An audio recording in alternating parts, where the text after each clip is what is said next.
56 Now, as to the questions beginning with what is the purpose, characterizing the surrounding signs? The intention of the answer that begins with the words, has non-delusion for its purpose, is this: if someone goes at the wrong time to the place where the sign of the bloated is, and opens his eyes for the purpose of apprehending the sign by characterizing the surrounding signs, then as soon as he looks the dead body appears 187 as if it were standing up and threatening 9 and pursuing him, and when he sees the hideous and fearful object, his mind reels, he is like one demented, gripped by panic, fear, and terror, and his hair stands on end. For among the 38 meditation subjects expounded in the texts, no object is so frightening as this one. There are some who lose jhana in this meditation subject. Why? Because it is so frightening. 57 So the meditator must stand firm. Establishing his mindfulness well, he should remove his fears in this way. No dead body gets up and pursues one. If that stone or that creeper close to it were to come, the body might come too, but since that stone or that creeper does not come, the body will not come either. Its appearance to you in this way is born of your perception, created by your perception. Today your meditation subject has appeared to you. Do not be afraid, Bhikkhu. He should laugh it off and direct his mind to the sign. In that way he will arrive at distinction. The words characterizing the surrounding signs has non-delusion for its purpose are said on this account. 58 To succeed in apprehending the sign in the 11 ways is to anchor the meditation subject. For the opening of his eyes and looking conditions the arising of the learning sign, and as he exercises his mind on that the counterpart sign arises, and as he exercises his mind on that he reaches absorption. When he is sure of absorption, he works up insight and realizes arahantship. Hence it was said, apprehending the sign in the other 11 ways has anchoring the mind for its purpose. 59 The reviewing of the path gone by and come by has keeping the mind on the track for its purpose. The meaning is that the reviewing of the path gone by and of the path come back by mentioned is for the purpose of keeping properly to the track of the meditation subject. 64 If this bhikkhu is going along with his meditation subject and people on the way ask him about the day, what is today, venerable sir, or they ask him some question about Dhamma, or they welcome him, he ought not to go on in silence, thinking I have a meditation subject. The day must be told, the question must be answered, even by saying I do not know. If he does not know, a legitimate welcome must be responded to. 188 As he does so, the newly acquired sign vanishes. But even if it does vanish, he should still tell the day when asked. If he does not know the answer to the question, he should still say I do not know, and if he does know it, he should explain it surely. 10 And he must respond to a welcome. Also reception of visitors must be attended to on seeing a visiting bhikkhu, and all the remaining duties in the kandakas must be carried out too, that is, the duties of the shrine terrace, the duties of the Bodhi tree terrace, the duties of the Aposatha house, the duties of the refectory and the bath house, and those to the teacher, the preceptor, visitors, departing bhikkhus, and the rest. 61 And the newly acquired sign vanishes while he is carrying out these two. When he wants to go again, thinking I shall go and take up the sign, he finds he cannot go to the charnel ground because it has been invaded by non-human beings or by wild beasts, or the sign has disappeared. For a bloated corpse only lasts 1 or 2 days and then turns into a livid corpse. Of all the meditation subjects there is none so hard to come by as this. 62 So when the sign has vanished in this way, the bhikkhu should sit down in his night quarters or in his day quarters and first of all review the path gone by and come by up to the place where he is actually sitting cross-legged, doing it in this way. I went out of the monastery by this gate, I took a path leading in such and such a direction, I turned left at such and such a place, I turned right at such and such a place. In one part of it there was a stone, in another a termite mound or a tree or a bush or a creeper. Having gone by that path, I saw the foulness in such and such a place, I stood there facing in such and such a direction and observed such and such surrounding signs, I apprehended the sign of foulness in this way. I left the charnel ground in such and such a direction, I came back by such and such a path doing this and this, and I am now sitting here. 63 As he reviews it in this way, the sign becomes evident and appears as if placed in front of him, the meditation subject rides in its track as it did before. Hence it was said, the reviewing of the path gone by and come by as keeping the mind on the track for its purpose. 64 Now, as to the words, when he has established reverence for it by seeing its advantages and by perceiving it as a treasure and so come to love it, he anchors the mind on that object. Here, having gained jhana by exercising his mind on the repulsiveness in the bloated, he should increase insight with the jhana as its proximate cause, and then he should see the advantages in this way.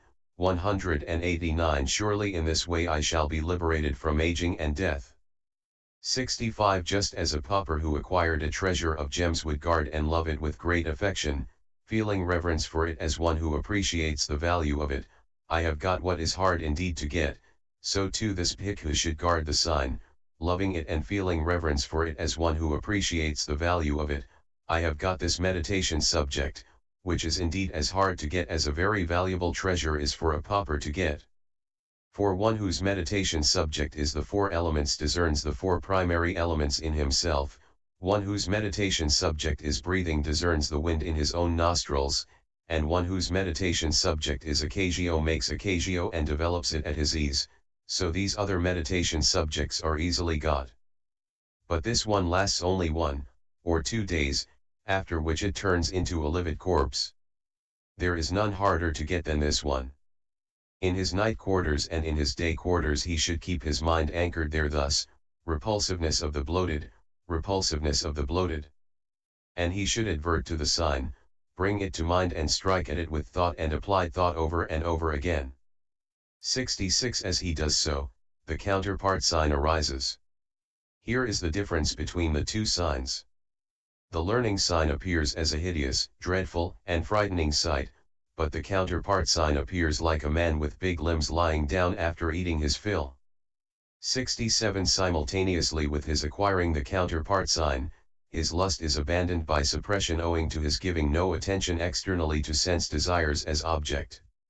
And owing to his abandoning of approval, ill will is abandoned too, as pus is with the abandoning of blood.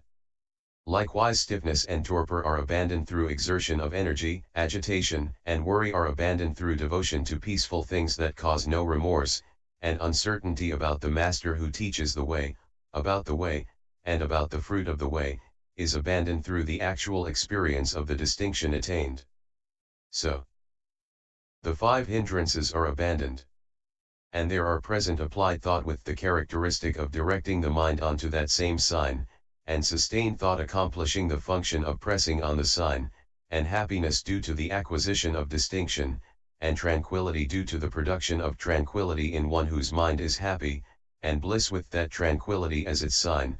190 And unification that has bliss as its sign due to the production of concentration in one whose mind is blissful. So the jhana factors become manifest. 68 Thus access, which is the obverse of the first jhana, is produced in him too at that same moment. All after that up to absorption in the first jhana and mastery in it should be understood as described under the earth Kajio. 69 As regards the livid and the rest, the characterizing already described, starting with the going in the way beginning one who is learning the bloated sign of foulness goes alone with no companion, with unremitting mindfulness established. 19 Should all be understood with its exposition and intention, substituting for the word bloated the appropriate word in each case thus, one who is learning the livid sign of foulness, one who is learning the festering sign of foulness, but the differences are as follows. The livid. 70 The livid should be brought to mind as repulsiveness of the livid, repulsiveness of the livid. Here the learning sign appears blotchy colored, but the counterpart sign's appearance has the color which is most prevalent. The festering. 71 The festering should be brought to mind as repulsiveness of the festering, repulsiveness of the festering.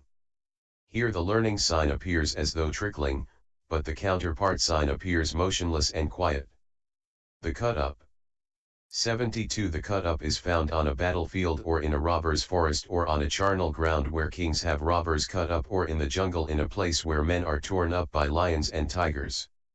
So, if when he goes there, it comes into focus at one adverting although lying in different places, that is good. If not, then he should not touch it with his own hand, for by doing so he would become familiar with it. 11. He should get a monastery attendant or one studying to become an ascetic or someone else to put it together in one place. If he cannot find anyone to do it, he should put it together with a walking stick or a staff in such a way that there is only a finger's breadth separating the parts. Having put it together thus, he should bring it to mind as repulsiveness of the cut-up, repulsiveness of the cut-up. Herein, the learning sign appears as though cut in the middle, but the counterpart sign appears whole. 191. The nod. 73. The nod should be brought to mind as repulsiveness of the nod, repulsiveness of the nod. Here the learning sign appears as though nod here and there, but the counterpart sign appears whole. The scattered. 74. After getting the scattered put together or putting it together in the way described under the cut-up so that there is only a finger's breadth separating the pieces, it should be brought to mind as repulsiveness of the scattered, repulsiveness of the scattered. Here the learning sign appears with the gaps evident, but the counterpart sign appears whole. The hacked and scattered. 75. The hacked and scattered is found in the same places as those described under the cut-up. Therefore, after going there and getting it put together or putting it together in the way described under the cut-up so that there is only a finger's breadth separating the pieces, it should be brought to mind as repulsiveness of the hacked and scattered, repulsiveness of the hacked and scattered.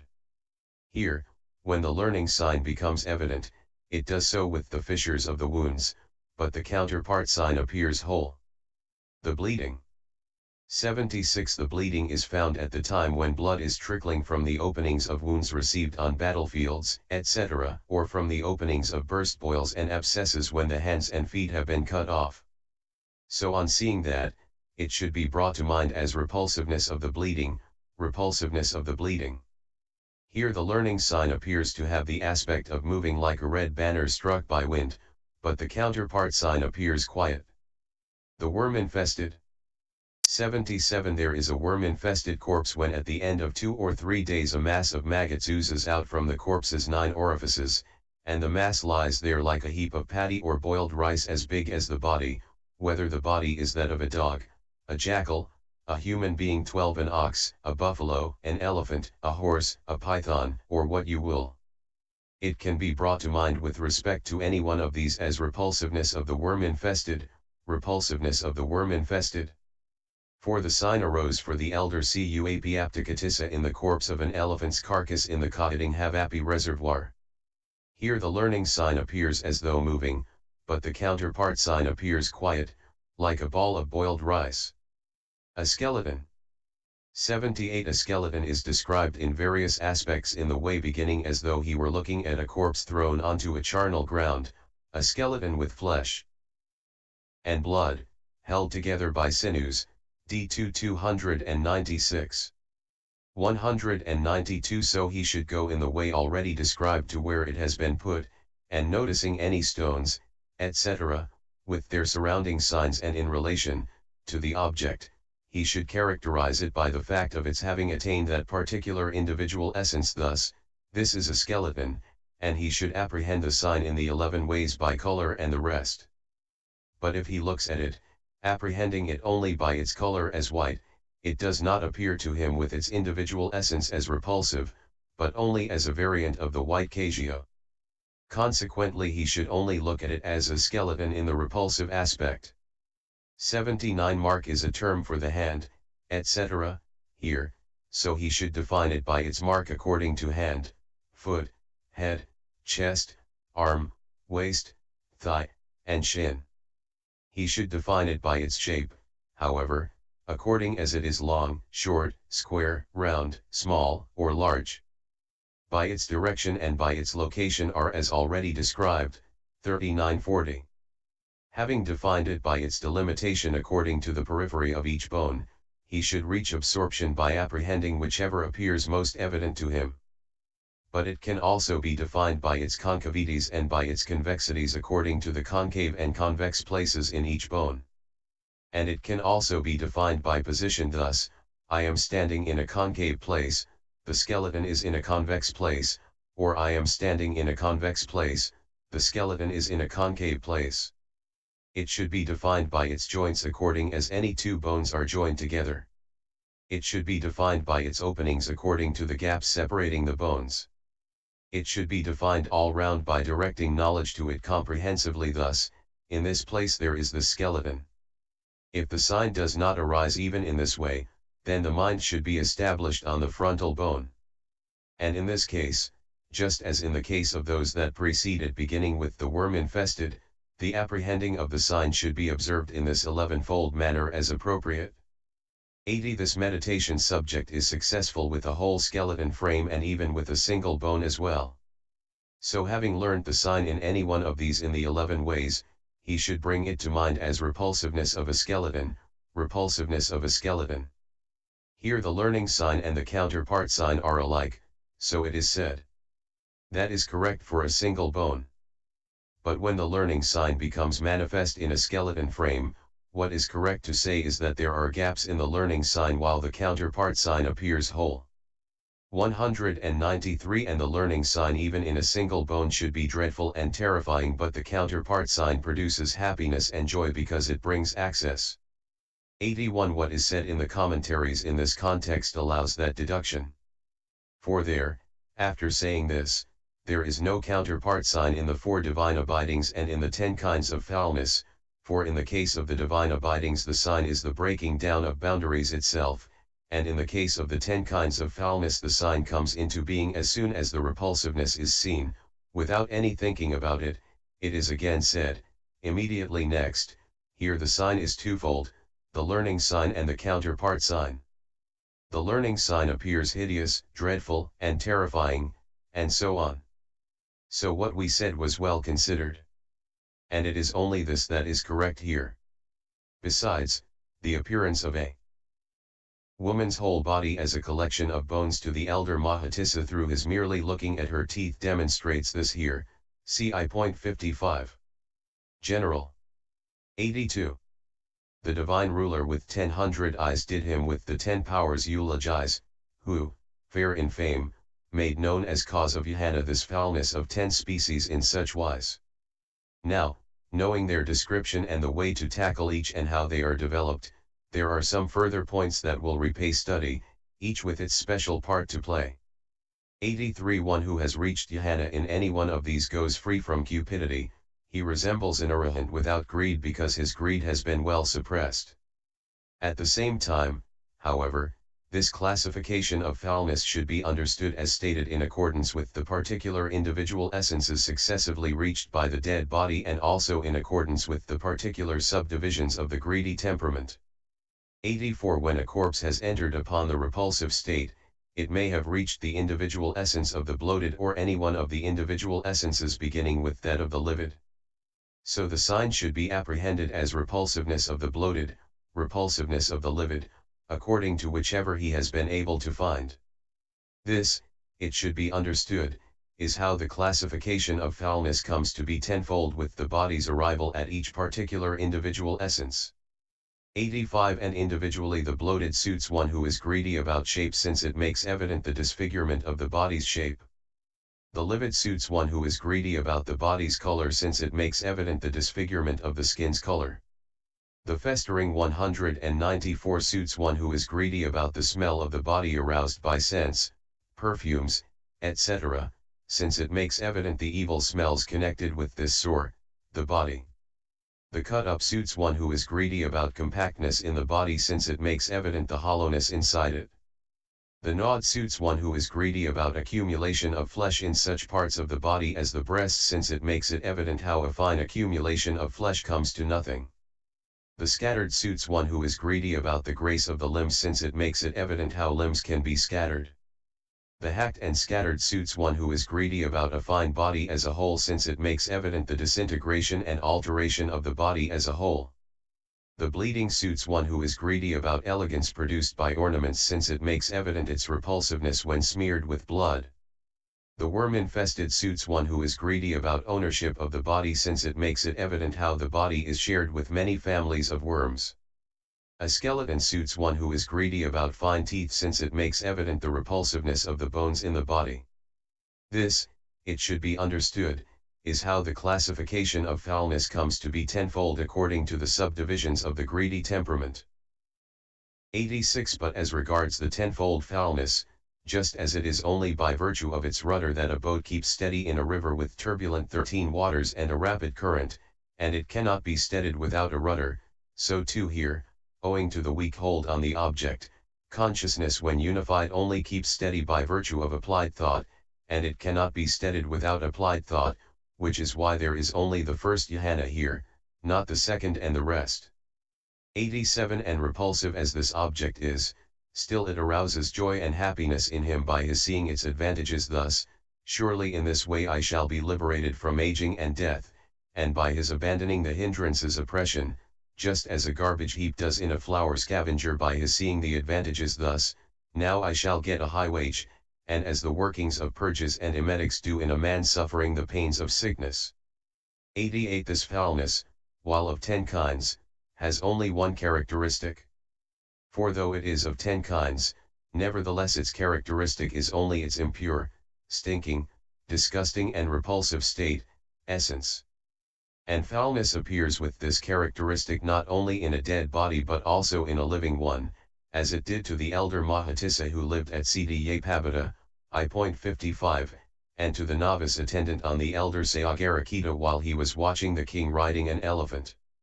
For a living body is just as foul as a dead one. 195. Only the characteristic of foulness is not evident in a living body, being hidden by adventitious embellishments. 89. This is the body's nature, it is a collection of over 300 bones, jointed by 180 joints, bound together by 900 sinews, plastered over with 900 pieces of flesh, enveloped in the moist inner skin, enclosed in the outer cuticle, with orifices here and there, constantly dribbling and trickling like a grease pot, inhabited by a community of worms, the home of disease, the basis of painful states, perpetually oozing from the 9 orifices like a chronic open carbuncle, from both of whose eyes eye filth trickles, from whose ears comes ear filth, from whose nostrils snot, from whose mouth food and bile and phlegm and blood, from whose lower outlets excrement and urine, and from whose 99,000 pores the broth of stale sweat seeps, with blue bottles and their like buzzing round it, which when untended with toothsticks and mouth-washing and head anointing and bathing and underclothing and dressing would, judged by the universal repulsiveness of the body, make even a king, if he wandered from village to village with his hair in its natural wild disorder, no different from a flour scavenger or an outcast or what you will. So there is no distinction between a king's body and an outcast's in so far as its impure stinking nauseating repulsiveness is concerned. 90. But by rubbing out the stains on its teeth with toothsticks and mouth-washing and all that, by concealing its private parts under several cloths, by daubing it with various scents and salves, by pranking it with nosegays and such things, it is worked up into a state that permits of its being taken as I and mine. So men delight in women and women in men without perceiving the true nature of its characteristic foulness, now masked by this adventitious adornment. But in the ultimate sense there is no place here even the size of an atom fit to lust after. 91. And then, when any such bits of it as head hairs, body hairs, nails, teeth, spittle, snot, excrement, or urine have dropped off the body, beings will not touch them, they are ashamed, humiliated and disgusted. But as long as any one of these things remains in it, though it is just as repulsive, they take it as agreeable, desirable, permanent, 196 pleasant, self, because they are wrapped in the murk of ignorance and dyed with affection and greed for self. Taking it as they do, they resemble the old jackal who saw a flower not yet fallen from a kiisuka tree in a forest and yearned after it, thinking, this is a piece of meat, it is a piece of meat. 92. There was a jackal chanced to see a flowering kiisuka in a wood, in haste he went to where it stood, I have found a meat-bearing tree. He chewed the blooms that fell, but could, of course, find nothing fit to eat. He took it thus, unlike the meat. There on the tree, this is no good. A wise man will not think to treat as foul only the part that fell, but treats as foul the part as well, that in the body has its seat. Fools cannot in their folly tell. They take the body to be fair, and soon get caught in evil's snare, nor can escape its painful spell. But since the wise have thus laid bare this filthy body's nature, so, be it alive or dead, they know there is no beauty lurking there. 93. For this is said, this filthy body stinks outright like ordure, like a privy's sight. This body men that have insight condemn, as object of a fool's delight. A tomb or where 9 holes abide, wrapped in a coat of clammy hide, and trickling filth on every side, polluting the air with stench far and wide. If it perchance should come about that what is inside it came out, surely a man would need a knout with which to put the crows and dogs to rout. 94. So a capable bhikkhu should apprehend the sign wherever the aspect of foulness is manifest, whether in a living body or in a dead one, and he should make the meditation subject reach absorption. The 6th chapter, called The Description of Foulness as a Meditation Subject in the Treatise on the Development of Concentration in the Path of Purification, composed for the purpose of gladdening good people. Warning, empty page. Chapter 7. 6 Recollections. Chāyanasatainidasa. 197. Now, 10 recollections were listed next after the 10 kinds of foulness, 3.105. As to these, mindfulness, sati, itself is recollection, anasati, because it arises again and again, or alternatively, the mindfulness, sati, that is proper, anurupa, for a clansman gone forth out of faith, since it occurs only in those instances where it should occur, is recollection, anasati.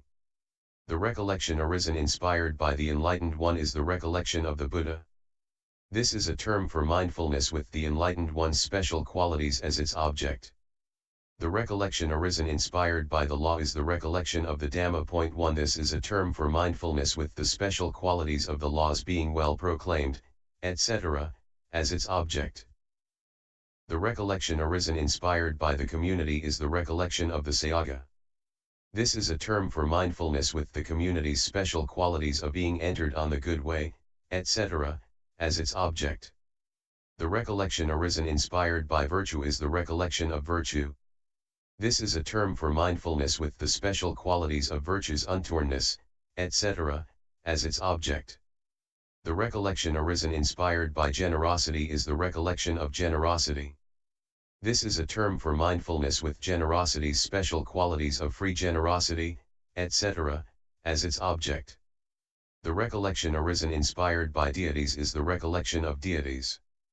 This is a term for mindfulness with the special qualities of one's own faith, etc., as its object with deities standing as witnesses.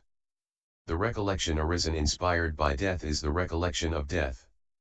This is a term for mindfulness with the termination of the life faculty as its object. Mindfulness occupied with the body, Kayagatasathi lit.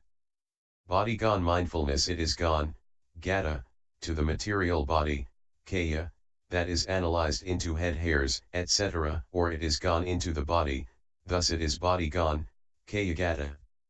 It is body gone, kayagata, and it is mindfulness, sati, thus it is body gone mindfulness, kayagata sati single compound, but instead of shortening the vowel thus in the usual way, body gone mindfulness, kayagata sati compound adjective and noun, is said. This is a term for mindfulness that has as its object the sign of the bodily parts consisting of head hairs and the rest. The mindfulness arisen inspired by breathing, anapana, is mindfulness of breathing. This is a term for mindfulness that has as its object the sign of in-breaths and out-breaths. The recollection arisen inspired by peace is the recollection of peace. This is a term that has as its object the stilling of all suffering. 1. Recollection of the enlightened one. 2. 198 Now, a meditator with absolute confidence too who wants to develop firstly the recollection of the enlightened one among these 10 should go into solitary retreat in a favorable abode and recollect the special qualities of the enlightened one, the Blessed One, as follows. That Blessed One is such since he is accomplished, fully enlightened, endowed with clear vision and virtuous conduct, sublime, the knower of worlds, the incomparable leader of men to be tamed, the teacher of gods and men, enlightened and blessed, MI 37, A3 285. 3. Here is the way he recollects, that Blessed One is such since he is accomplished, he is such since he is fully enlightened, he is such since he is blessed, he is so for these several reasons, is what is meant. Accomplished. For herein, what he recollects firstly is that the Blessed One is accomplished, arahanta, for the following reasons, I, because of remoteness, arika, and, 2, because of his enemies, ari, and, 3, the spokes, era, having been destroyed, hata, and, 4, because of his worthiness, araha, of requisites, etc., and, v, because of absence of secret, rahabhava, evil-doing. 3. 5. I. He stands utterly remote and far away from all defilements because he has expunged all trace of defilement by means of the path. Because of such remoteness, arika, he is accomplished, arahanta. A man remote, arika, indeed we call from something he has not at all. The Savior too that has no stain. May well the name accomplished, arahanta, gain.